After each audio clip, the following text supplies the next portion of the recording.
Kisah Saudagar dan Jin Ifrit. Baginda Raja yang berbahagia, hamba pernah mendengar kisah tentang seorang saudagar yang memiliki banyak harta dan banyak kawan di sebuah negeri. Pada suatu hari, ia menaiki tunggangannya, berangkat menuju negeri-negeri lain. Dalam perjalanan, saudagar itu berhenti untuk beristirahat. Setelah melepaskan pelana dari tunggangannya, ia duduk di bawah sebuah pohon. Ia mengambil remukan roti dari kantong pelana dan memakannya dengan kurma. Selesai memakan kurma, ia melemparkan bijinya. Tiba-tiba, muncullah jin ifrit yang tinggi besar. Di tangannya, terhunus sebilah pedang. Jin itu mendekati saudagar. "Hai manusia, bangunlah! Hardik jin ifrit, aku akan membunuhmu sebagaimana engkau telah membunuh anakku." "Bagaimana mungkin aku telah membunuh anakmu?" tanya saudagar. "Ketika engkau memakan kurma dan melemparkan bijinya, biji kurma itu mengenai dada anakku, hingga ia mati seketika." "Wahai Ifrit, sesungguhnya aku sedang menanggung utang, dan aku memiliki banyak uang untuk membayarnya. Aku juga memiliki beberapa anak dan seorang istri yang sangat kucintai. Aku juga memiliki beberapa pembantu. Maka, biarkan aku pergi ke rumahku. Aku akan menuntaskan hak-hak mereka, kemudian akan kembali menemuimu. Aku berjanji akan kembali kepadamu. Setelah itu, terserah apa yang hendak engkau lakukan kepadaku." "Hanya kepada Allah lah aku berserah diri," pinta saudagar. Jin Ifrit lalu menerima perjanjian dengan saudagar itu dan membebaskannya. Maka, saudagar itu kembali ke negerinya dan menuntaskan seluruh keperluan dan memberikan segala sesuatu yang menjadi hak orang lain. Ia juga memberitahukan kepada istri dan anak-anaknya mengenai apa yang menimpanya. Mereka pun menangis, demikian pula seluruh pelayannya. Kepada mereka semua, ia berwasiat bahwa ia akan tinggal bersama mereka hingga akhir tahun. Kemudian, ketika sudah tiba waktu yang dijanjikan, saudagar itu mempersiapkan kain kafan dan membawanya dengan cara menjepitnya di ketiak. Ia berpamitan kepada istrinya, seluruh keluarga, dan para tetangganya.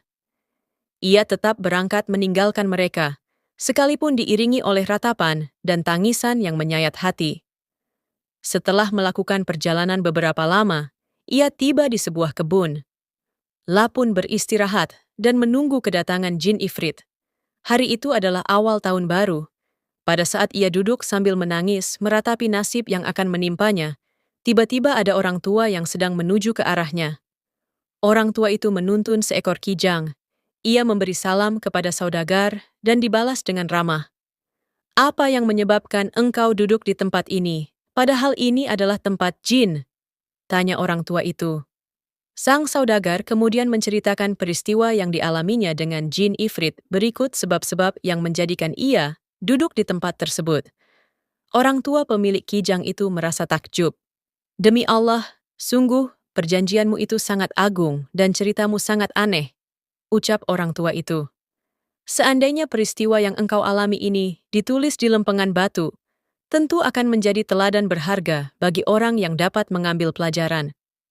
Kemudian, orang tua itu duduk di samping saudagar. "Demi Allah, aku tidak akan beranjak dari sisimu sebelum menyaksikan apa yang akan terjadi denganmu dan jin ifrit itu."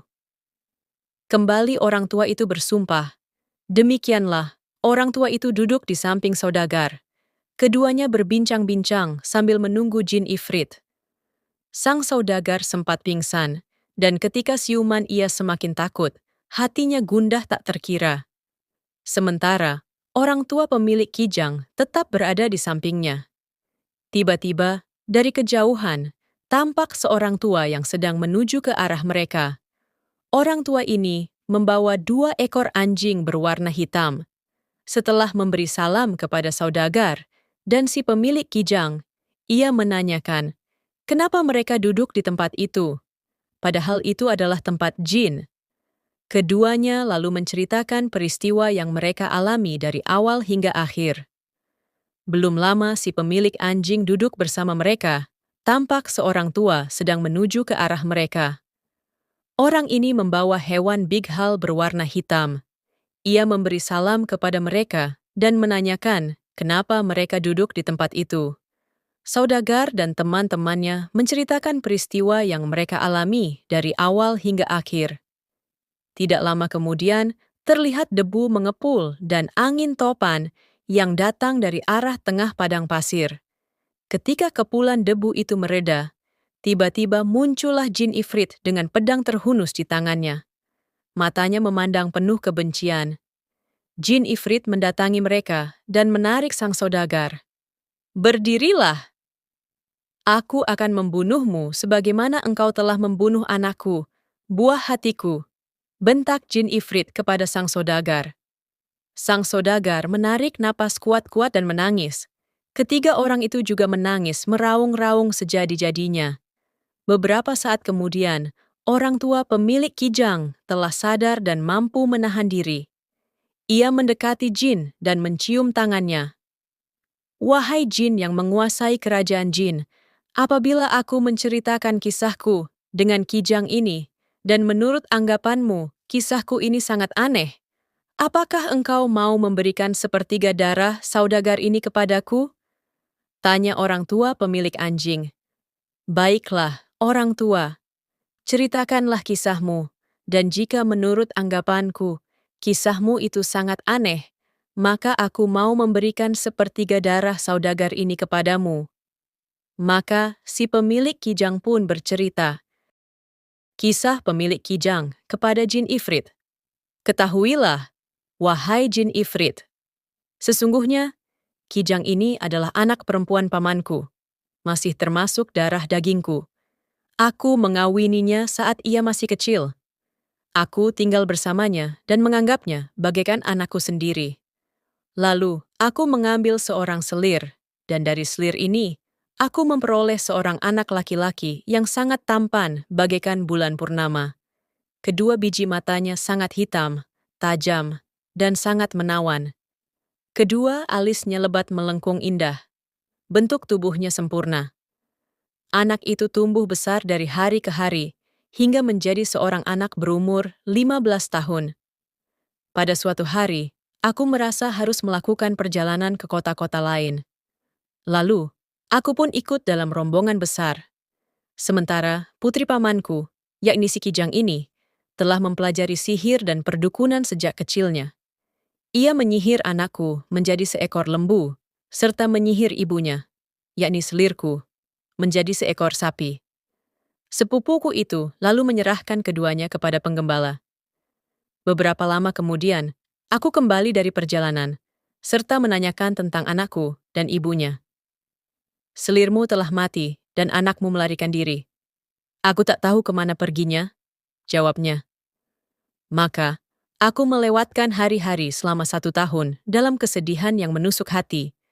Setiap hari, air mataku tumpah. Sehingga, tatkala tiba hari raya kurban, aku mengutus pelayanku untuk memesan seekor sapi yang gemuk kepada penggembala. Ia pun datang dengan seekor sapi betina yang gemuk, yang kemudian ku ketahui bahwa ia adalah selirku yang telah disihir oleh kijang ini. Aku menyingsingkan lengan baju dan mengambil pisau dengan tanganku sendiri.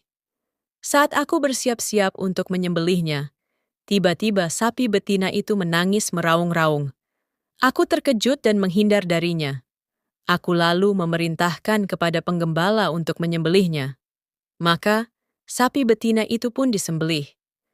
Ketika penggembala itu mengulitinya, ia tidak mendapatkan lemak dan daging. Ia hanya mendapatkan kulit dan tulang. Aku merasa menyesalkan penyembelihannya. Namun, penyesalanku tiada berguna. Aku memberikannya kepada penggembala. "Bawakan aku seekor anak lembu yang gemuk," tanyaku pada penggembala. Penggembala membawakan seekor anak lembu yang gemuk untukku, yang kemudian ku ketahui bahwa ia adalah anakku yang telah disihir menjadi anak lembu. Ketika anak lembu itu memandangku, ia memutus tali pengikatnya dan bergulung-gulung di hadapanku, sembari menangis meraung-raung. Aku merasa kasihan kepadanya. "Bawakan aku sapi yang lain, dan biarkanlah anak lembu ini," kataku pada penggembala. Tidak terasa, Ratu Syahrazad telah bercerita sepanjang malam. Pagi sudah menjelang.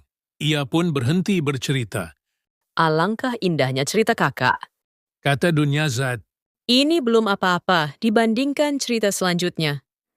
Aku akan menceritakannya kepada kalian pada malam yang akan datang. Jika aku masih hidup dan dibiarkan saja oleh Baginda Raja. Aku tidak akan membunuhnya sampai aku mendengar lanjutan kisahnya. batin sang raja. Kemudian, ketiganya melewatkan malam itu dengan saling memeluk mesra hingga pagi hari.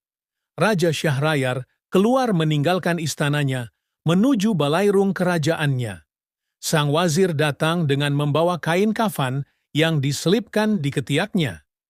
Raja Syahrayar menjalankan pemerintahan, memberikan keputusan hukum, dan mengurusi masalah-masalah kerajaan lainnya. Hal itu berlangsung hingga di penghujung siang hari. Raja tidak pula memberikan keterangan apapun kepada wazir tentang Ratu Syahrazad. Wazir pun merasa sangat heran. Kemudian, balairung kerajaan ditutup dan Raja Syahrayar kembali ke istana